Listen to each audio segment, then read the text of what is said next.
यहाँ पर ध्यान देना, यम मास है और ये मास 2m था। यहाँ पर स्प्रिंग लगा था, स्प्रिंग कांस्टेंट k था। ये मास m और ये v वेलोसिटी से चल रहा था भाई। सरफेस सभी स्मूथ है। क्वेश्चन 2 दिया था इसमें। पहले क्वेश्चन में था कि यदि दोनों पार्टिकल कोलाइड करके स्टिक कर जाएंगे तो मैक्सिमम कंप्रेशन स्प्रिंग में कितना होगा। याद है सब लोग को? ये 3 क्वेश्चन दिया था, इसमें 2 और 2 क्वेश्चन और एक अलग से। चलो पहले इसी को कर लेते हैं हम लोग। एक पार्टिकल का मास m है और ये v वेलोसिटी से चल रहा है। यह b वाले ब्लॉक से लड़ता है और स्टिक कर जाता है। तो बताओ मैक्सिमम कंप्रेशन स्प्रिंग में कितना होगा। एक ही बात ध्यान देना है, जिस समय मैक्सिमम कंप्रेशन होगा उस समय दोनों ब्लॉक जो स्प्रिंग से अटैच है उनका वेलोसिटी सेम होगा, या एक शब्द में कहो रिलेटिव वेलोसिटी 0 होगा। क्या यही कंसेप्ट है इसमें? लेकिन आप पहले ध्यान दो, जब ये लड़ेगा और स्टिक करेगा तो इसका मतलब यहां पर कुछ एनर्जी लॉस होगा। स्टिक करने का मतलब यह कोलिजन परफेक्टली इनइलास्टिक है और यहां एनर्जी का लॉस होगा। उसके बाद कंबाइंड मास को वेलोसिटी मिलेगा। तो पहले हमें क्या करना पड़ेगा, मोमेंटम कंजर्व कराना पड़ेगा बेटा, क्योंकि यहाँ इनइलास्टिक कोलिजन है और इनइलास्टिक कोलिजन में मोमेंटम तो कंजर्व है ही है। तो पहला काम ये कर दो, m इंटू v, ये मोमेंटम आया।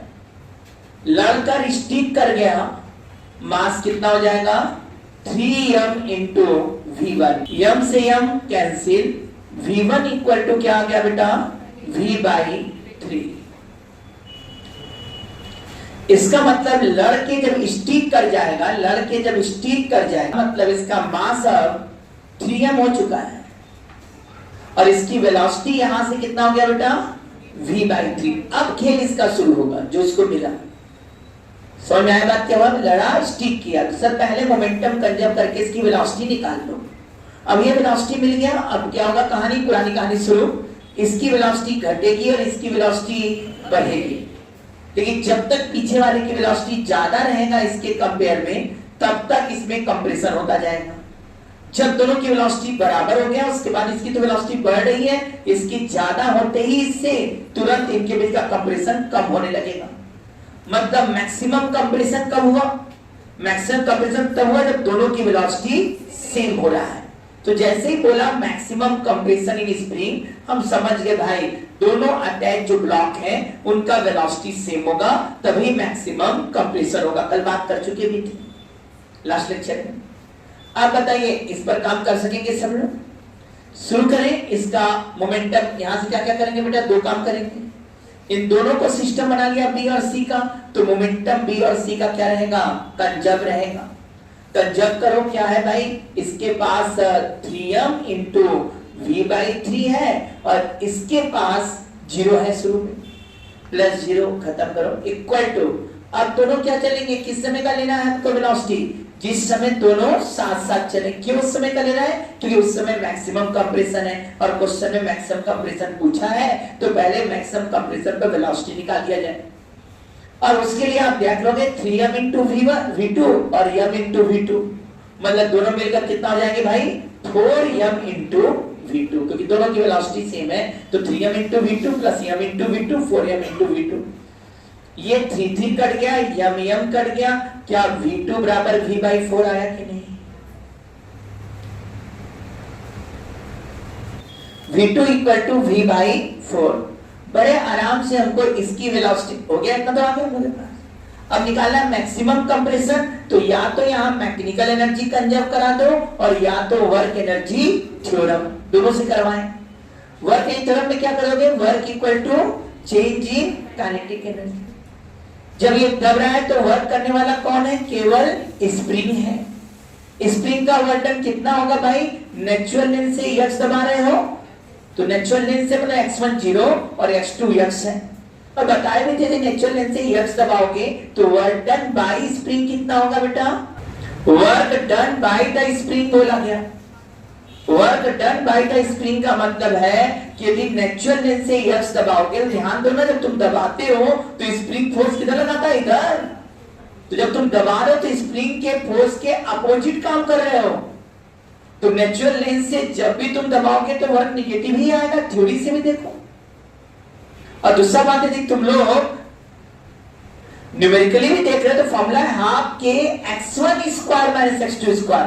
x1 इनिशियल है और इनिशियल कहां पर है? Natural length x1 0। अब x2 क्या?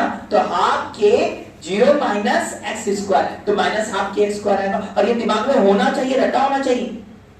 हाँ, ये पूछते कि यक्स दबाने के बाद उसमें पोटेंशियल एनर्जी कितना है, तब हाफ के एक्स स्क्वायर कर देते। वर्क डन बाय न करके वर्क डन ऑन स्प्रिंग बोलते, तब भी हाफ के एक्स स्क्वायर कर देते। लाइन पर ध्यान दो, छोटी छोटी गलतियों से हम डर रहे हैं आपके। आप लोग वर्ड को बड़ा सुपरफिशियल पढ़ जाते हो, थोड़ा बारीक नहीं करते दिमाग। थोड़ी छोटी पॉइंट ध्यान दीजिए। Work done by spring minus half k x square, यदि नेचुरल लेंथ से चाहे कंप्रेस करो, चाहे नेचुरल लेंथ से इलांगेट या अरे भाई स्ट्रेच करो, बताए भी थे। हाँ, वर्क डन ऑन लिख दिया होगा तो माइनस से प्लस कर देना। हाँ, स्टोर एनर्जी पूछेगा, एक्स दबा है तो कितना हो गया, तो हाफ के एक्स स्क्वायर लिख दीजिए। अब आइए, तो ये वर्क डन क्या हो जाएगा? Minus half k x square. अब चेंज इन काइनेटिक माने फाइनल माइनस इनिशियल। बोलो भाई, इनिशियल काइनेटिक एनर्जी क्या होगा? जल्दी से बोलो। इनिशियल काइनेटिक एनर्जी में भाई किस समय से लोग बेटा, जब ये दबाना शुरू किया, कंप्रेस करना शुरू किया, तब से। इनिशियल की बात करें तो इनिशियल हम इसके पास काइनेटिक एनर्जी है, इसके पास नहीं है। इसके पास काइनेटिक एनर्जी है ना इनिशियल, तो इसका लिखो ना half 3m into v by 3 का whole square, v square by 9। काटने आता है सब लोग को बेटा? क्या ये mv स्क्वायर बाई 6 हुआ कि नहीं? क्या ये इनिशियल काइनेटिक एनर्जी आया कि नहीं बेटा? अब फाइनल काइनेटिक एनर्जी, फाइनल भी याद हो गया था, इसका half 3m into v2 square और इसका हाफ m v2 स्क्वायर। दोनों की वेलोसिटी सेम होगी तो फायदा उठा लो। Half 3m v2 square plus half m v2 square, मतलब फाइनल आएगा half 4m into v2 square. v2 कितना है भाई? v by 4। v बाई 4 करेंगे तो v स्क्वायर बाई 16। क्या 4 से कट गया क्या बेटा? ये क्या ये mv स्क्वायर बाई 8 आया कि नहीं बेटा? अब final minus initial, change in kinetic energy माने final minus initial kinetic energy. Final तुम्हारे पास mv स्क्वायर बाई 8 है और इनिशियल तुम्हारे पास mv स्क्वायर बाई 6 है। क्या यदि आप समझो तो इसका एलसीएम 24। ध्यान ना, 3 माइनस 4 आएगा, ये हम लिख देंगे माइनस mv स्क्वायर बाई 24। अब बताइए, माइनस mv स्क्वायर बाई 24 लिख दिया, आंसर आ चुका है भाई। ये माइनस माइनस कैंसिल, 2 से 24 cancel, x square equal to mv square by 12 के है क्या बेटा? अब x बराबर बड़े आराम से v under root m by 12 के। अब ऑप्शन देख लेना कैसा दिया है, क्योंकि 12 को लिख सकते 2√3, तो 2 बाहर √3। कहा A B से इलास्टिकली कोलाइड कर रहा है, तो बताओ स्प्रिंग में मैक्सिमम कंप्रेशन क्या होगा? पहले हमें क्या करना है, अपना ऑब्जेक्ट क्लियर रखो। क्या करना है? मैक्सिमम कंप्रेशन माने पहले तो देखना होगा इसको वेलोसिटी क्या मिला। कुछ क्वेश्चन में वेलोसिटी डायरेक्ट दे देता है तो आसान क्वेश्चन है, वेलोसिटी दे दिया तो डायरेक्ट फिर हमको केवल वेलोसिटी सेव कर वर्क एनर्जी थ्योरम लगाकर x निकाल लेना है। लेकिन यहां बदमाशी क्या हो रहा है, एक ब्लॉक अलग से दे देना है, तो हमें 2 बार काम करना पड़ रहा है। पहली बार ये निकालना पड़ा इसको वेलोसिटी क्या मिला, और जब वेलोसिटी मिलेगा तब ना स्प्रिंग को दबाएगा, तब ना मैक्सिमम कंप्रेशन की बात होगा। और हमें इसकी वेलोसिटी से कोई मतलब ही नहीं था, इसकी वेलोसिटी से मतलब। चलिए शुरू करते हैं। पहले मोमेंटम क्या होगा जब इलास्टिक कोलिजन होता है, पहले इस पार्ट को देखो बस, अभी इधर बेकार। ये मिलेगा वेलोसिटी तब ना आगे बढ़ेगा, तब अपना काम करेगा। पहले ये तो निकाल इसको वेलोसिटी कितना मिलेगा लड़ने पर। तो क्या करेंगे, ए और बी सिस्टम देख रहे हैं हम लोग, ए और बी सिस्टम ना बेटा। अब क्या किया, मोमेंटम पहले कंजर्व कराया, तो मोमेंटम कंजर्व कराएंगे तो क्या लिखेंगे, mv equal to mv1 plus 2m into v2। याद होगा? यम तुम्हारे घर गया भाई, रिलेशन कौन निकल कर आ गया, 2v2 plus v1 equal to कितना हो गया, v। ध्यान दीजिएगा, हमको v2 चाहिए। फिर क्या लगाएंगे बेटा, v2 minus v1 equal to e u1 minus u2। v2 minus v1 equal to e का वैल्यू कितना हो गया, 1। e u1, u1 का मतलब क्या हो गया, v minus 0, u1 minus u2। v2 minus v1 equal to e u1 minus u2। e याद होगा, कोएफिशिएंट ऑफ सब्स्टिट्यूशन है, इलास्टिक को तो e क्या हो गया, 1। अब बताओ बेटा, इनको जोड़ दें तो v1 कट जा रहा है कि नहीं, और v2 निकल आएगा कि नहीं बेटा, क्या हो जाएगा, 3v2 इक्वल टू 2v। तो v2 इक्वल टू कितना आ गया, 2v बाई 3। इसका मतलब b को कौन सा वेलोसिटी मिल गया बेटा, 2v बाई 3। ये मैंने पूरा इज्जत दिया, पूरा क्वेश्चन लगाया। अदरवाइज यदि आप लोग जब पढ़े लिखे हो और पढ़े लिखे हो तो थोड़ा और बड़े अच्छे से आप कहते हैं डायरेक्ट फॉर्मूला लगाते हैं, याद है हमें v2 चाहिए, तो v2 में हमने क्या बोला था भाई, m2 माइनस m1 रटवाया था, u2 के साथ क्या रहेगा, m2 माइनस m1। u1 था जब v1 था, तो u1 के साथ m1 माइनस m2 था, याद है ना, अपान m2 प्लस m1, इधर प्लस, अब u1 लिखना था ना बेटा, u2 तो हो गया, तो u1 के साथ क्या लिखाएगा, 2m1, u1 है तो 1 होगा, अपान m1 प्लस m2। डिराइव भी कराया था, रटवाया भी था इसका। तो कई जगह हम देखते हैं ना ऑब्जेक्टिव क्वेश्चन में डायरेक्ट रखता बड़ा जल्दी निकल जाता है। दिखाएंगे आप लोगों को कई क्वेश्चन है, जैसे एक आपका फेमस क्वेश्चन है कि एक न्यूक्लियस रुका है, अल्फा पार्टिकल आके लड़ गया, कितना fractional kinetic energy alpha particle में रिमेन रह गया, या कितना मिल गया न्यूक्लियस को फ्रैक्शनल काइनेटिक एनर्जी। उस समय ये सब लगाने से थोड़ा स्पीड बढ़ जाता है हम लोग का। अच्छा, यहाँ एक अच्छा बात, ये तो रुका था लड़ने से पहले, रुका था मतलब ये वाला टर्म क्या हो गया, पूरा का पूरा 0। और v2 बराबर बड़े अच्छे से लिख दिया 2 इंटू m1, m1 है बेटा, m1 तो m है यहां पर, तो यहां m लिख दिया, इंटू v अपान m1 plus m2 3m, m cut गया भाई, क्या आ गया। और ये तब मजा आता है जब एक रुका है, एक रुका है तो एक टर्म तो अपने आप 0 हो जाता है, बस एक का यूज होता है 2m1 अपान m1 प्लस m2। तो भाई 2 हो गया, m1 m हो गया, और u1 v हो गया, 2mv अपान m1 plus m2 m plus 2m 3m निकल कर आ गया 2v बाई 3। सुनोगे, अब क्या हुआ, 2v बाई 3 मिला इसको, अब ये लेके आगे बढ़ेगा, यहां से इसका खेल शुरू हो गया, अब इसका खेल खत्म। अब ये लेके चलेगा तो क्या होगा, स्प्रिंग दबेगा, फिर इसका वेलोसिटी बढ़ेगा, कहीं ना कहीं दोनों की वेलोसिटी सेम होगा। अब हमारा सिस्टम कौन है, b प्लस c। अब चलो मोमेंटम कंजर्व करा दो भाई, क्या हो जाएगा मोमेंटम कंजर्व कराओगे, 2m इंटू 2v बाई 3। और ये थोड़ी देर के बाद देखोगे क्या होगा, दोनों की वेलोसिटी सेम, कब, जब कंप्रेशन मैक्सिमम। अब तो लग रहा होगा, समझ में आ रहा होगा स्टेप कैसे चल रहा है। अब बनाए ना, हल्का क्वेश्चन बनाएगा तो और खुश होंगे, ठीक है। वेलोसिटी देखिए क्यों करता, डायरेक्ट लड़ाता रहता नहीं, तो और आसान हो गया क्वेश्चन, तो एक ही स्टेप में निकालोगे, एक मोमेंटम का जैसे ना, एक वर्क एनर्जी थ्योरम, यहीं से काम चलेगा। अब यहां क्या देगा बेटा, 2m इंटू v3 कर दें और m इंटू v3 कर दें, मतलब कितना v3 होगा, 3m इंटू v3। अब बोलो v3 इक्वल टू कितना हो गया भाई, m तो गया तुम्हारे घर भाई, 4v बाई 9। मतलब जिस समय दोनों की वेलोसिटी सेम हो रहा है, उस समय वेलोसिटी हो गया 4v बाई 9। अब क्या लगाना है, work equal to change in kinetic energy. अब बताओ, वर्क करने वाला तो इसमें केवल स्प्रिंग है, और नेचुरल लेंथ से x दबा, तो वर्क हाफ की x स्क्वायर ना, जगह हो तो माइनस हाफ कब तक याद रहेगा भाई? आज शाम तक। 4 दिन बाद फिर हाफ के एक्स स्क्वायर हो जाएगा। तो ये जन्म जात पढ़ के आए हो कि स्प्रिंग देखे नहीं कि हाफ के एक्स स्क्वायर आ जाएगा। इससे मतलब है नहीं कि पोटेंशियल एनर्जी पूछ रहा है कि वर्क डन बाई लिख रहा है कि वर्क डन ऑन लिख रहा है। तब पढ़ लिया करो लाइन को, अंतिम लाइन भी कायदे से।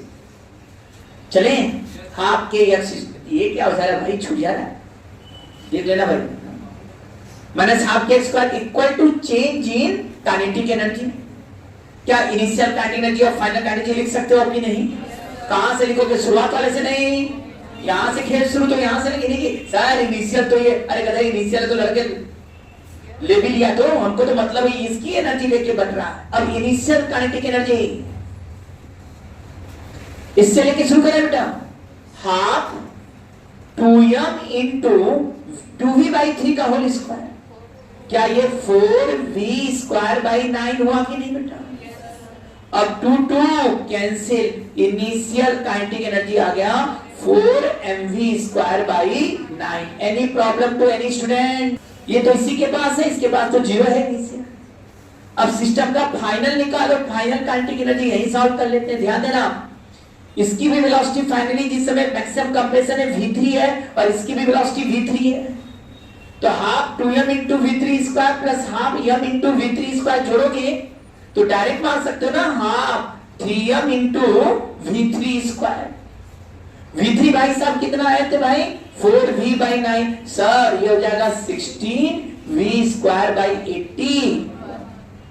काटने वाले काट लो भाई, 3 से कट गया 81, हमको लगता है 27 आना चाहिए, और 2 से कट गया ये 8 आ गया। ध्यान देना, यहां फाइनल काइनेटिक एनर्जी हमको दिख रहा है 8mv²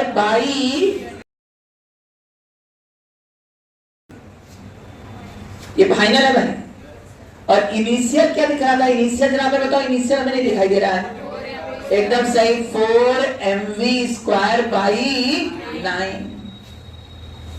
अब कैलकुलेशन करना है, तुम्हारा काम है कैलकुलेशन करना। कि हम ही कर दे होगी? हाँ हम ही कर दे रहे हैं। ये 27 आएगा, ऊपर लगता है बेटा 8 बचेगा, ये 3 4 12 आ जाएगा।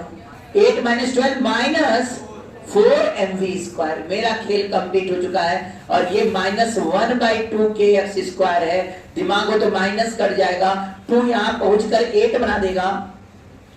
और x बराबर हमको दिख रहा है v बाहर √8m/27k। या थोड़ा ध्यान देना, 8 को 2√2 और 27 को 3√3। तो कुछ लोग ऐसे भी लिख सकते हैं 2v/3 √2m/3k। अब ऑप्शन देख लेना। एक और क्वेश्चन दिए थे आप लोग को, वो भी बड़ा अच्छा सा था। ये देखो ऐसे दिए थे, यहां पर 2m था, यहां स्प्रिंग था, और यहां पर क्या था? m था, यहां फोर्स था। अब कहें सर इसमें निकालिए, क्या निकालिए? मैक्सिमम इलॉन्गेशन या मैक्सिमम स्ट्रेच कितना हुआ? क्योंकि यहां तो इलॉन्गेट होगा, स्प्रिंग कांस्टेंट k था, फोर्स F लगाया, सरफेस स्मूथ। ध्यान देना बेटा, अब यहां पर यदि तुम वर्क एनर्जी थ्योरम ग्राउंड के रिस्पेक्ट में निकालोगे तो ये आंसर नहीं आने जा रहा। क्या क्या फंस जाएगा? क्यों कहेंगे ना सर आपने मैक्सिमम इलॉन्गेशन कहा, यहां भी लगा लीजिए वर्क एनर्जी थ्योरम, लेकिन यहां मोमेंटम कंजर्व नहीं होगा। अच्छा क्यों नहीं मोमेंटम कंजर्व होगा? ऐसा क्या देखकर हम बोले कि यहां पर मोमेंटम कंजर्वेशन नहीं लगाएंगे? कैसे लगाएंगे? एक्सटर्नल फोर्स लग गया, F लग गया।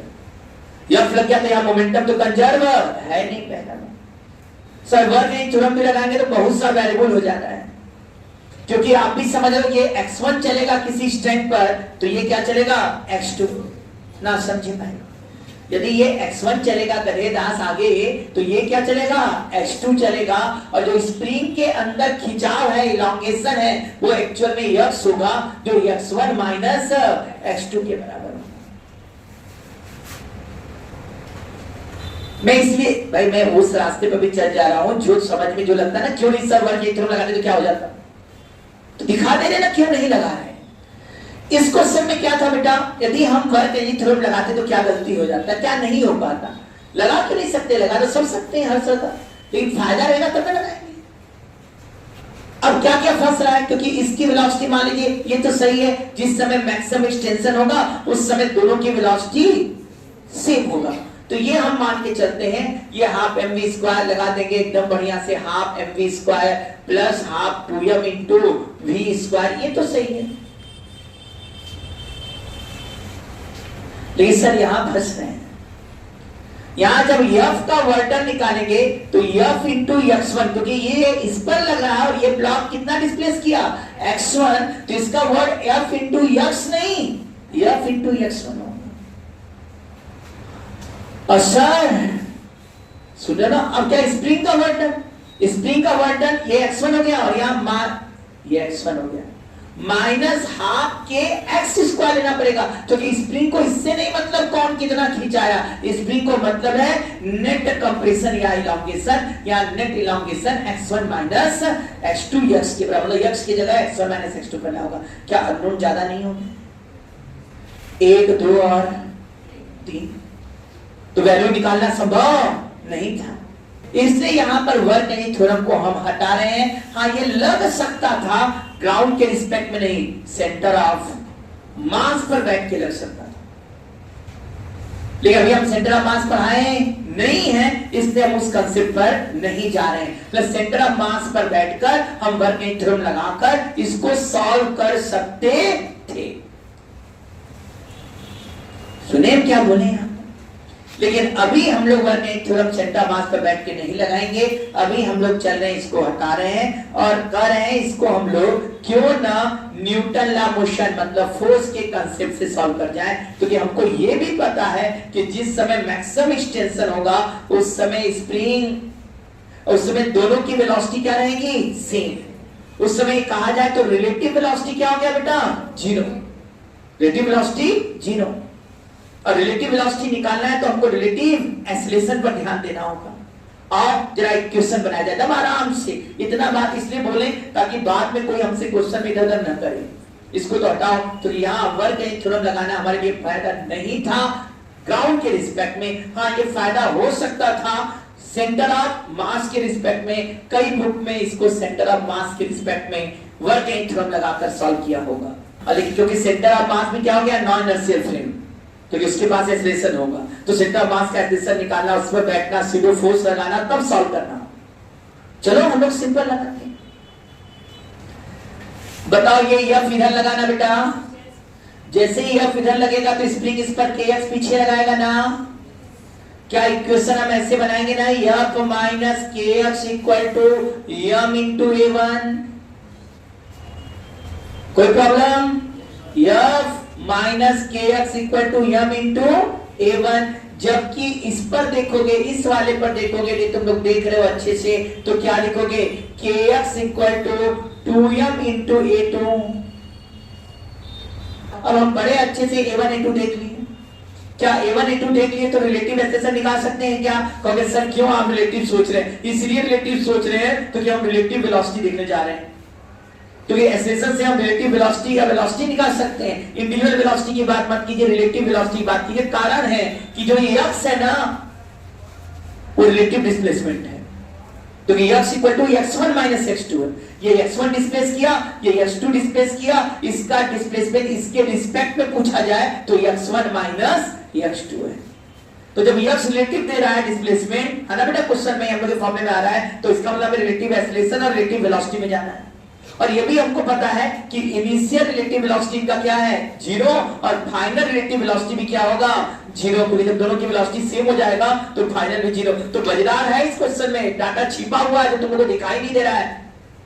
इनिशियल रिलेटिव वेलोसिटी भी 0 है और फाइनल रिलेटिव वेलोसिटी भी 0 है। और x जो दे रहा है इसमें सर वो भी किसके टर्म में दे रहा है, इंडिविजुअल डिस्प्लेसमेंट नहीं है, रिलेटिव डिस्प्लेसमेंट। इसलिए सर इंडिविजुअल एक्सेलरेशन न निकाल के हमें क्या निकालना पड़ेगा, रिलेटिव एक्सेलरेशन। बोलो हमारे सब स्टूडेंट a1 बराबर क्या हो गया f by m minus kx by m भाई। क्या गलत लिखे क्या, ये तो नीचे की और कुछ किए नहीं, तुम लोग इतना खतरा ढंग से देख रहे हो कि कुछ बड़ा काम कर दिया, कुछ नहीं किए भाई, ये हम नीचे ले आए। अब बताओ a2 भाई सब आ जाएंगे कि नहीं, A2 भी दौड़ते हुए आ गए, kx बाई क्या हो गया 2m। चेक करिए क्या m1 m2 कर दे क्या, हाँ फॉर्मूला टाइप का बन जाएगा, बस आएगा पुट करके चले आओगे, कर दे क्या m1 m2। बाद में तुम लोग अच्छा बड़ा हो जाएगा m1 m2 भी, m2m रखने से क्या होता, थोड़ा सा देखने में अच्छा लगता है, कैलकुलेशन कम होता है, तो मान के चले थोड़ा कैलकुलेशन करा ही देते हैं। ठीक, इसको क्या कर मान लो बेटा m1 और इसको बेचारे को क्या मान लो m2 मान लेना, इसको कच्चा बचा कर। अब बता भाई ये m1 हो गया, नीचे m1, यहां भी m1, यहां भी यहां m2, इसको हटा, मतलब हो गया kx अपान m2। ये kx इक्वल टू 2m को हमने क्या मान लिया m2 a2, ताकि जनरल फॉर्मूला निकाल दिया जाए।